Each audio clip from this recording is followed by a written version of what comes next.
quick tutorial on making hand-cut bricks. And this is a basic level tutorial. It's not going to be the fanciest types of bricks. I'm mostly going to look at square angled bricks. You can also make diagonal bricks, and for Hallis, it looks as if there will be some of that, although you may just be able to use a texture. That works too. But I'm going to show you the basic principle, and it will work for both. So what I have over here is just a line of microvoxels. This is a regular size voxel that I've painted in orange, just exactly as you'd place it with the add tool. And then each successive one is gently smoothed just one time with the smooth tool. So the smooth tool with the F key held down will smooth more gently. So every single increment is just one click with F and the smooth tool. So I get a whole succession of shrinking voxel sizes down to almost invisible. Now what I'm going to do with this is copy it, copy the whole line,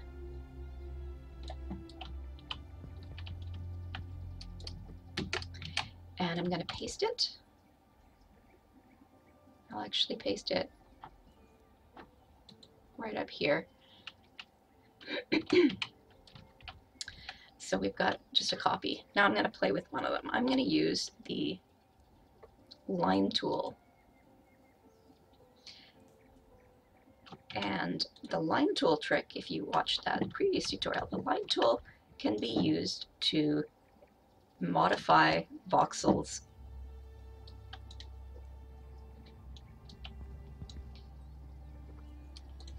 and I'm actually just going to use it in tweak mode because it's being a little fiddly right now. The line tool will force a voxel surface to be pulled up to where the normal boundary of that voxel would be. That might not quite make sense, but once I show you, hopefully it will. So you see I'm drawing a completely flat line, so it's not going to add any voxels, but I'm drawing a completely flat line along the top of this row, and I'm going to confirm. Also, you can tell by the color of the line when you have it aligned correctly. If I were to move that sideways, it's see-through green. When it's aligned on both axes, it's solid green, and when it's yellow, it's not aligned. All right, so when I confirm this, see what it did? It forced the tops of those microvoxels up, so they're all roughly at the same height, all where the normal voxel's top wall should be. And I might need to do that just a couple times just to be sure they've all been brought exactly up, but 2 or 3 times and you should be pretty precisely aligned with the top of where a voxel would be. So the middle guys down here, the top of that voxel is where a normal voxel would end, but the bottom is kind of like halfway down. All right, so we've got these. We can also create a line of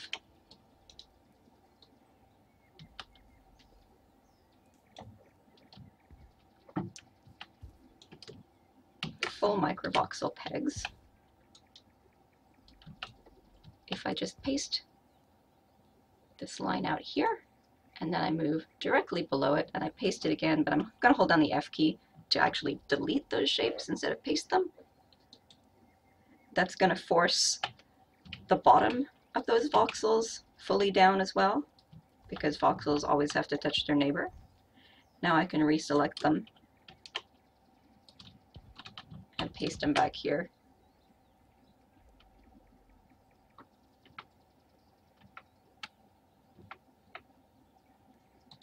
Oops, line them up better. All right, so what I now have on this wall is my original line of normal microvoxels, a series of pegs that are the same width as the microvoxels above, but vertically are the height of a normal voxel. And then these guys, which are aligned at the top with a normal voxel, but kind of stop in the middle. And all of these can be used now to make custom bricks. So let's say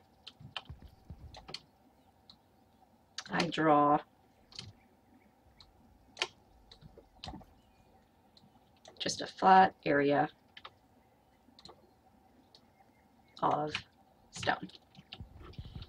I can grab whatever peg I want, and this is going to be like a carving tool. I'll use tweak mode. I hold down Control as I click, and I'm going to change my tweak mode options to remove voxels. And I'm just going to click and start moving this around. And you see, as I'm doing that, hopefully you can see, I'm actually cutting a little line here. When I go around a corner, I need to remember to go back and re-delete in the corner so that it is a sharp corner.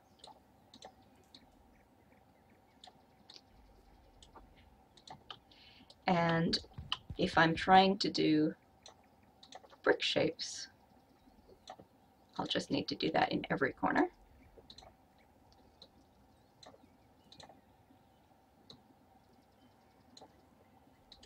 Okay, and I also need to remember that if I want to have intersecting bricks, go back and paste at that intersection here. I can do that, but I'll need to have 2 spaces between the next corner. So in other words, this is only a short wall. I can't do that kind of intersection here, because either one or the other of those corners is going to mess up. I need to allow 2 spaces between that for it to look neat on both corners. So what I can do, actually I'm going to hit undo a couple times just to undo that. There we go.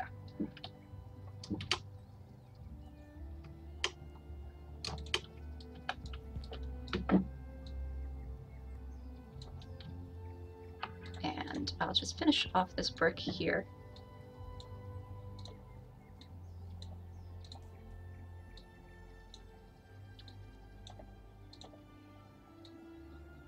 All right.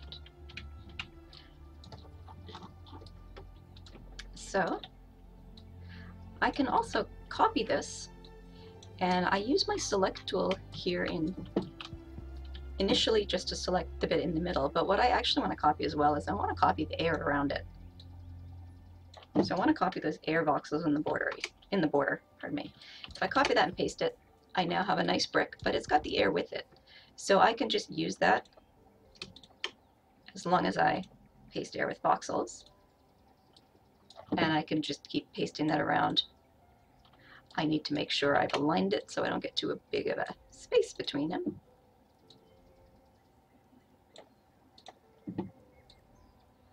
But I can continue doing that, save me a bit of time, like that.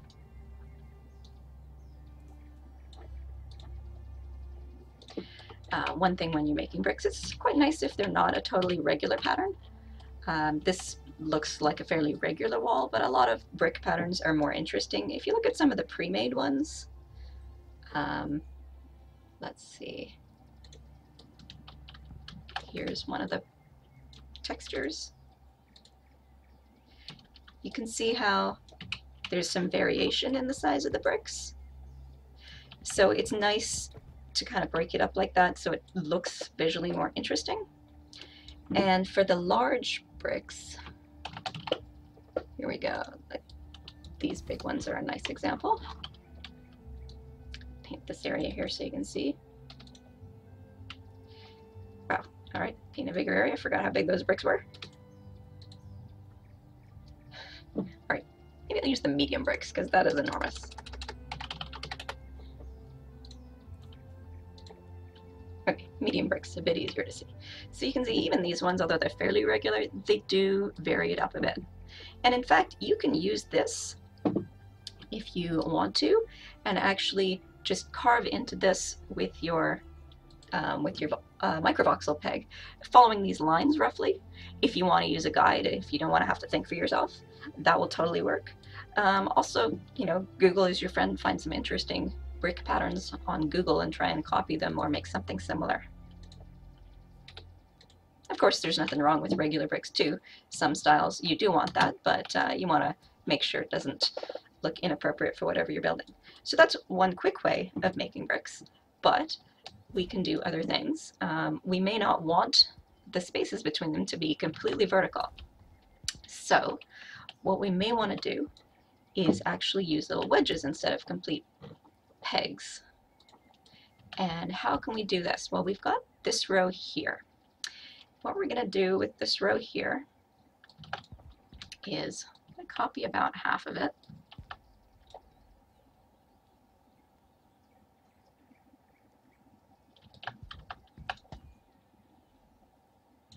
Copy that there.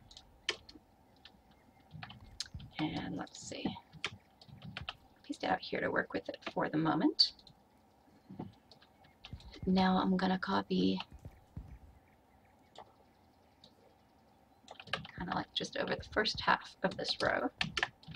And I'm going to paste this above this one. But I'm going to hold down the F key. So I am changing the shape of the air, which will result in the voxels beneath its neighbors changing shape, but I'm not actually going to physically paste them in the world. So you see what happened when I did that? Get up close and hit undo and then redo so you could see what's happening. So the top of those voxels has been stretched out to meet the one that I was pasting. The bottom point remains the same. So now I have a whole series of kind of wedge-shaped tools, which I can also use exactly like I did before.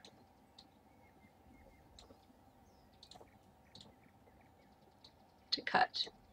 Now it looks like it's pulling the surface of that stone up a little bit. I probably want to just quickly touch this up with the line tool, like we used the similar trick before. Oh, duh. I know what I did. Let me undo that. Okay. I used the wrong one to make the top my mistake. Copy and paste like I did before. Now what I actually want to do is copy these guys up above. The ones that their bottom goes straight to the edge of a voxel. Use those ones up top here. Hold down F, click, okay. Because the bottoms of these ones go down to a normal voxel edge, now the tops of these ones will also align correctly with the voxel, which is what I meant to do. Okay, so copy that. And I can now use this, remove voxels, to make more of a little wedge-shaped angled brick.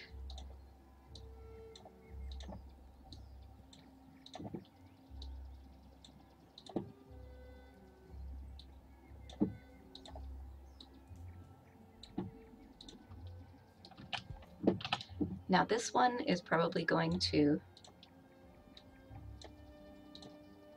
look much fatter as a brick, and that is totally okay if that's what you want. There we go.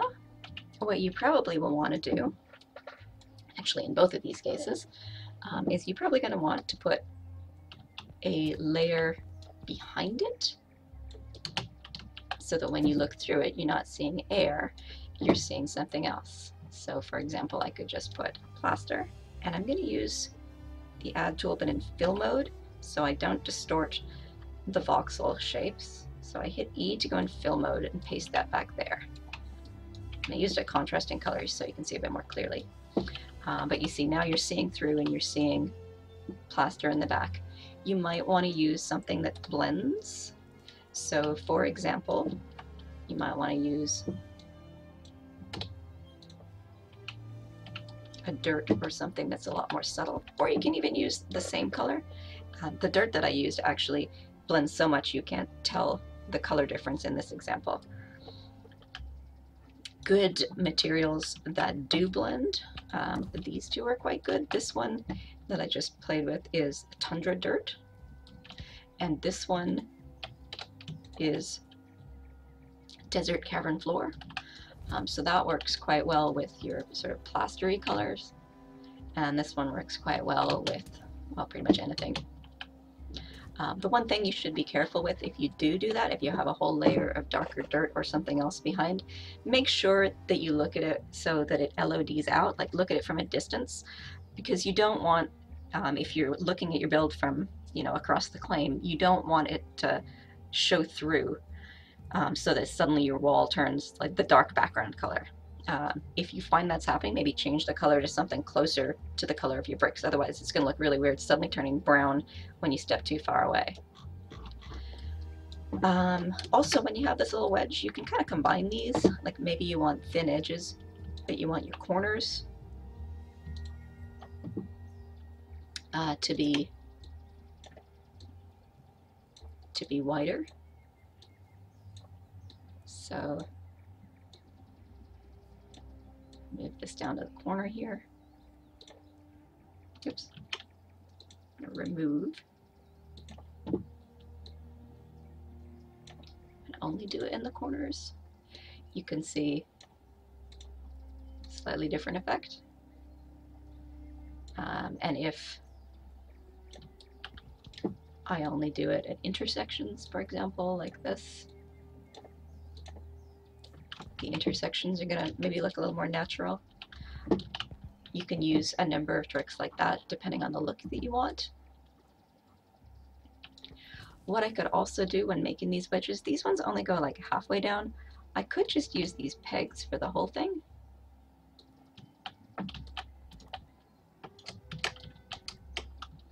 And basically do what I did with that line.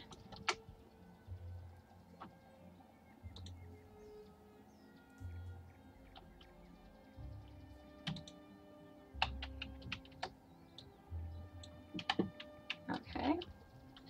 But these pegs are going to be taller. So these pegs are a whole voxel high. So you'll get a slightly different effect for your brick. It's not going to look quite as pillowy. I know Rosie sometimes makes comments about pillowy bricks. They are appropriate for some builds, but not for others. So pick and choose depending on whether you want a sharp look.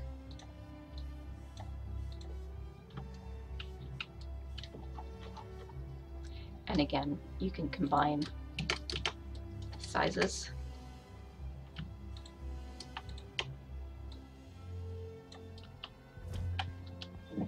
If you want to vary it up a little bit at the corners.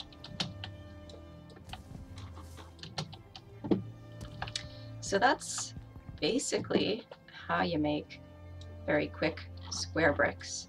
Now you can also use angled lines to cut corner shaped bricks. Excuse me. That's a little trickier. I'm not going to go into that in this tutorial, but it's basically the same technique. You're taking any shape of microvoxel, either a single one or a stretched out line of them, and you're using them as a cutting tool to make your brick. If you look in some of the swap meets, you're going to find a number of tools. This, I believe, is one that Bride made.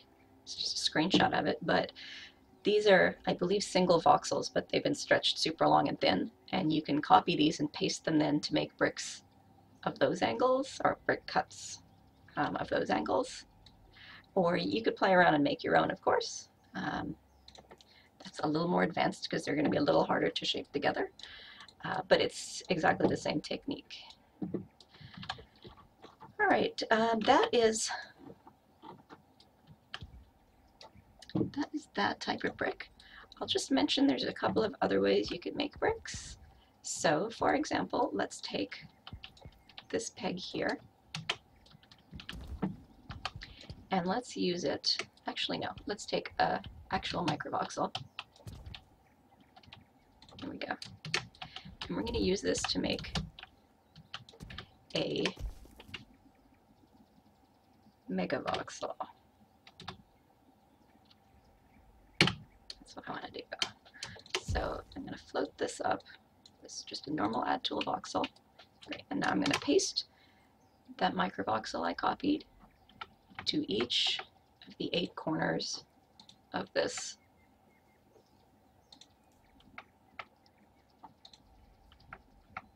And you notice actually as I stretch that, as I paste these neighboring voxels in, how that changed color. It's because that was one of the blending materials I had selected, and it will blend very well with its neighbors. So this is how you make a normal megavoxel. I copy this out. This will be interesting because it'll change color back because it doesn't have any neighbors now. However, I can use this and the one that's been created of the air above it to make bricks as well. So I'm just going to actually use the add tool in fill mode, hitting E to paint that little voxel on top here. And if I paint this, you can see that was a bad choice. Paint them both. There you go. So you can see I've got a thin one here and then a fat one here. Copy both of them, paste them down.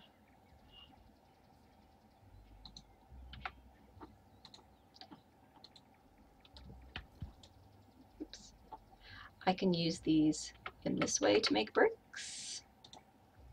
I can leave a space between them. It's going to happen naturally because of the way I created them. It's got that gap the size of the original microvoxel between the bricks.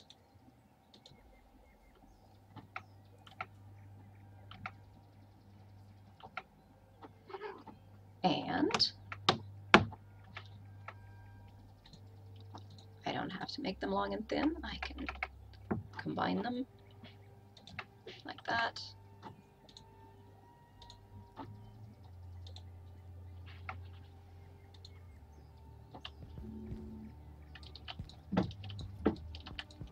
All right. Oops, falling off the edge here. Okay, so what is interesting about this is that I can use my align tool to tweak the top surface of it a bit. And I'm just gonna make this a little bigger so that it's more clear when I do that.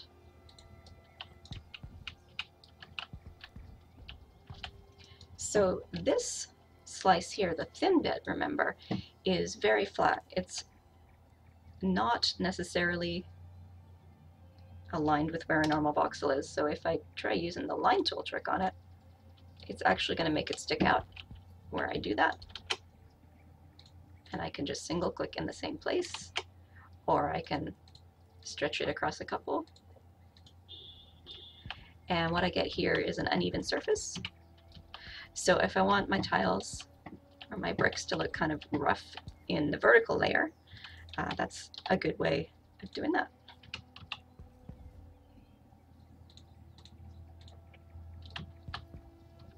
And I can obviously paint these all to be a consistent color when I'm done. It's handy sometimes having them separate colors when you're working because you can tell the difference, but once you paint them, the viewer cannot tell the difference. And I can copy those, and I can also just sink them down into another surface so that they have grout between them. Or I could have used the fill tool to fill that in as well.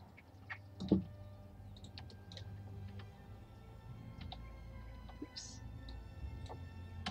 The E version, there we go. And that's give me a contrasting fill. That's the kind of brick that you want to be careful of it LODing out. There's a big contrast between those colors, and this top layer is very thin. So if I were to walk quite a way away from that, it might look bad. It might suddenly flip the wall to all brown. So that's the kind of thing you'd want to check.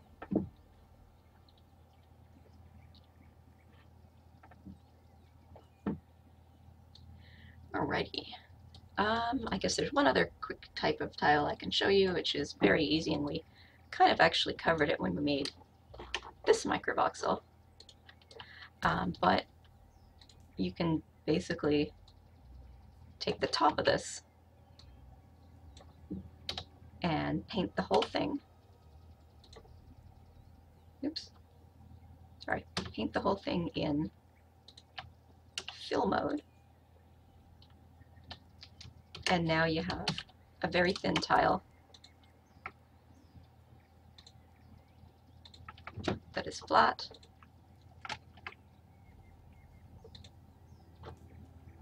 and you can use it this way. This is a very modern looking tile, but if you wanted to make, say, kitchen tiles or something, this would work very well, especially with a more modern looking material. So I could paint that obsidian, etc. Now this is sort of centered in the middle of a voxel. When you place it down on a flat surface, it's going to pull up the flat floor. If you do the whole floor like that, that doesn't matter. But you can see at the edges that it slopes up a bit. Or I can use that line tool trick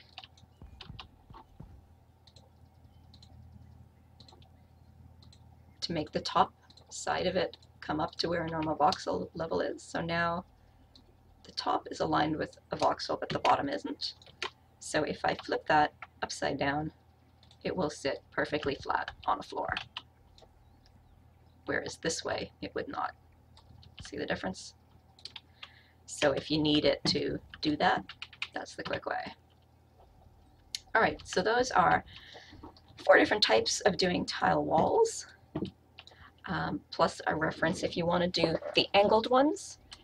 You can go hunting for that voxel board. Maybe I'll do a tutorial on making that, but I think that's a little more advanced than I usually want to do. Also, there are some tiles, I think they're called pavers.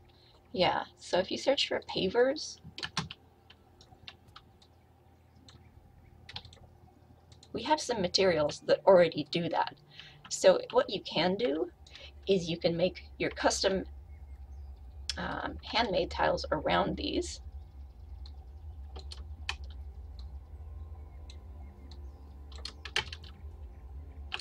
And then just frame the pre-made texture. Definitely have to pay attention when you're pasting air to always have that option on. But as you can see, I can make a pretty nice looking thing, can't talk this morning, by doing handmade tiles around the outside, making an interesting pattern here. But then I can cheat by just using the texture on the inside. And that is going to be totally fine. And honestly, you're not going to notice it unless you're really, really looking closely. Oops. I'm having some pasting aim issues here. But there you go. You get the idea. Looks a little weird because you're seeing through the hole there, but paint in a layer underneath that and it'll be fine. Oops.